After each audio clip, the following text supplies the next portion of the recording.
బుట్టాయిగూడెం తహసీల్దార్పై VRO, VRA సర్వేయర్లు Buttayagudem police స్టేషన్లో ఫిర్యాదు. ఈ నేపథ్యంలో మాట్లాడుతూ తహసీల్దార్ పివి చలపతిరావు కులము పేరుతో దూషిస్తూ బలిసి కొవ్వుపట్టి అనే పదజాలంతో తిడుతూ మీరిక్కడ తప్ప ఇంకా ఎక్కడా పని చేయలేరని, సంతకాల కొరకు వెళితే నిన్ను గర్భిణిని చూడకుండా 2-3 గంటలు నిలబెట్టి మహిళలను ఏమేం వసే అని టచ్ చేస్తున్నారని ఆవేదన వ్యక్తం చేశారు.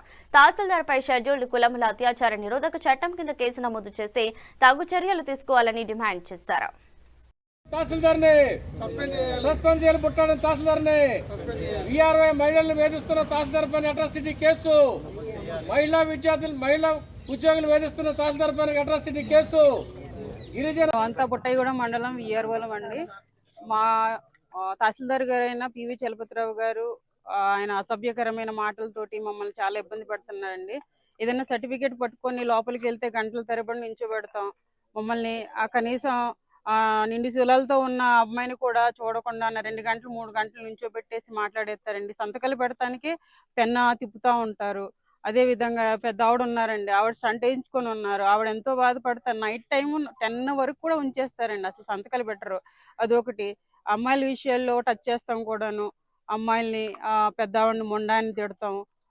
కొవ్వు పట్టి కొట్టుకుంటున్నారు. వీళ్ళు జీతాలు లేకపోతే మీరు బతకలేరా, 1 నెల జీతంతో చచ్చిపోతారా, లేకపోతే మీరు నేను జీతాలు లేకుండా బతుకుతున్నాను కదా, మీకేమైంది 1 నెల జీతం రాకపోతే మీరు ఎందుకు ఇంత ఇబ్బంది పడిపోతున్నారు, చచ్చిపోతారా ఏంటి 1 నెల జీతం రాకపోతే?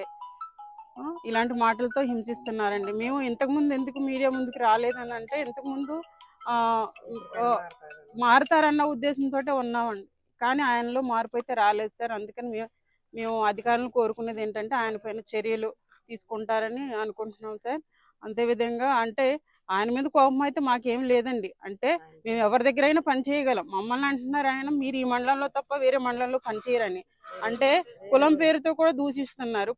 కోయ కులం వాళ్ళు ఇలాగే ఉంటారు, వీళ్ళకి ఇది తప్ప వేరేది రాదు, వీళ్ళు ఇక్కడ తప్ప వేరే ఉద్యోగాలు చేయరు కూడా అనే వేరే విధంగా మాట్లాడుతున్నారు. కోయల్ని అణగదొక్కేయాలి అన్న మాటతోటి ఆయన పదే అంటున్నారు. పిండి వేయాలంటాం, చాలా అసభ్యకరమైన మాటలు మాట్లాడతారండి ఆయన. ఇది మెయిల్, రిజిస్టర్ పోస్ట్ కలెక్టర్ గారికి, ఆర్డీఓ గారికి, పిఓ గారికి, ఎమ్మెల్యే గారికి, ఎన్సీఎస్టీ కమిషన్ వారికి వేసి.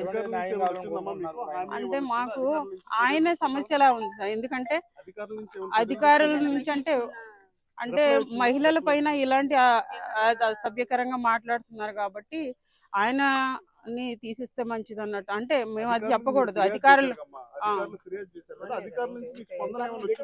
స్పందన మాకేమీ రాలేదండి. స్పందన అయితే ఏమి రాలేదు. 3 days అవుతుంది. రెండో రోజు లేదండి, విధుల్లోనే ఉన్నాం. మండలంలో ఆఫీసులో నేను సైన్ మెన్ కింద పనిచేస్తున్నానండి. అయితే ఆయన 2024 9 నెలలు వచ్చారండి, ఇక్కడ జాయిన్ అయ్యారు. నేను పోస్టింగ్ అయితే ఏలూరేనండి. డిప్యూషన్ మీద అనారోగ్యం, నాకు హార్ట్ పేషెంట్ని కాబట్టి నేను రికమెండ్ చేసి డిప్యూషన్ మీద చేస్తున్నానండి. అయితే ఆ డిప్యూషన్ మీద చేస్తున్నాను. మమ్మల్ని అంటే కొంచెం ఎస్టీ కులం అనో ఏంటో కానీ కొంచెం ఇబ్బందికరంగానే చూస్తున్నారండి. అలాగే వీఆర్ఓలు కొందరిని ఇబ్బంది పెడుతుంటే ఒక పెద్ద మనిషిగా ఉందని నాకు వచ్చి చెప్పారండి. మేమేం చేసామంటే ఒక డీటీ గారికి